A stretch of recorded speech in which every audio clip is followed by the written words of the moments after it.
शिक्षक समन्वय संघ यांच्या माध्यमातून महाराष्ट्राच्या शिक्षकांसाठी जे सामान्य परिवारातले आहेत व तसं सामान्य परिवारामध्ये असणाऱ्या लहान मुलामुलींना अतिशय प्रामाणिकपणे कष्टातून ज्या ठिकाणी ते शिकवलं अशा या आमच्या शिक्षकांचं आंदोलन जे मुंबईमध्ये आत्ता सुरू आहे त्या आंदोलनामध्ये जगदाळे सर असतील, काटे सर असतील, त्याच्याबरोबर भारत भाऊ असतील, डॉक्टर नरेंद्र काळे असतील व सर्वच त्यांचे पदाधिकारी इथं काही दिवस झालं बसलेले आहेत. त्यांच्या मागण्या या रास्त आहेत आणि महत्त्वाच्या आहेत, ज्याच्यामध्ये 20%, 40%, 60%, 80% हे जे अनुदान घेत असलेल्या ज्या शाळा आहेत त्यांना प्रचलित पद्धतीने कुठेही न मागता त्यांना तिथं ती वाढ मिळाली पाहिजे.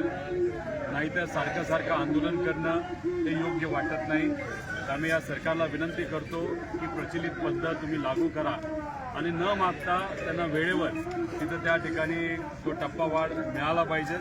त्याच्याचबरोबर त्रुटीपूर्तता केलेल्या शाळांना 25 ऑगस्ट 2025च्या शासन निर्णयानुसार समान टप्प्यावर अनुदान देण्याबाबत आदेश लगेचच्या लगेच तिथं झाले पाहिजे अशी सुद्धा त्यांची मागणी आहे. आणि काही अधिकाऱ्यांच्या चुकीमुळे काही पटसंख्या ज्या असतात त्याच्यामध्ये थोडाशी अडचण झाल्यामुळे आणि संख्या तिथं चुकल्यामुळे काही शाळांवर तिथं अन्याय होतो.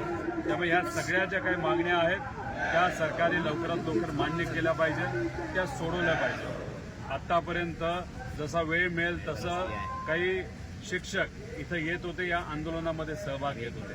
पण मला शासनाला सांगायचं आहे की 6 तारखेपर्यंत सोमवारी 6 जुलैपर्यंत या शिक्षकांना तुम्ही विश्वासात घेऊन त्यांच्या मागण्या जर या शासनाने 6 तारखेपर्यंत पूर्ण केल्या नाहीत तर मग सरकारला हे महागात पडेल.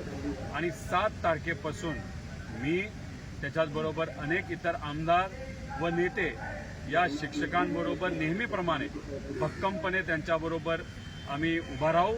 आणि या आंदोलनामध्ये जसं की हे आमचंच आंदोलन आहे, आमच्याच शिक्षकांचं आंदोलन आहे जे खरं आहे, पण शेवटी जर सरकारने याची दखल नाही घेतली तर 7 तारखेपासून आम्ही सुद्धा या आंदोलनामध्ये तिथं सहभाग घेणार आहोत.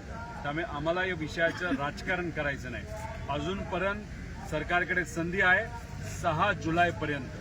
6 जुलैपर्यंत या संघटनेच्या मागण्या, या आमच्या शिक्षकांच्या मागण्या या मान्य झाल्याच पाहिजे. नाहीतर 7 तारखेपासून आम्ही स्वतः व नेते या आंदोलनामध्ये सहभाग घेतील आणि मग मात्र तिथं शासनाला हे परवडणार नाही. 6 जुलैपर्यंत निर्णय घ्या, नाहीतर 7 पासून हे आंदोलनामध्ये आम्ही सर्वजण गेल्या वर्षीप्रमाणे आम्ही सहभाग घेऊ असं या ठिकाणी सांगतो. आणि सरकारला विनंती करतो, कृपा करून या आमच्या शिक्षकांकडे तुम्ही दुर्लक्ष करू नका, त्यांच्या मागण्या या मान्य करा. धन्यवाद.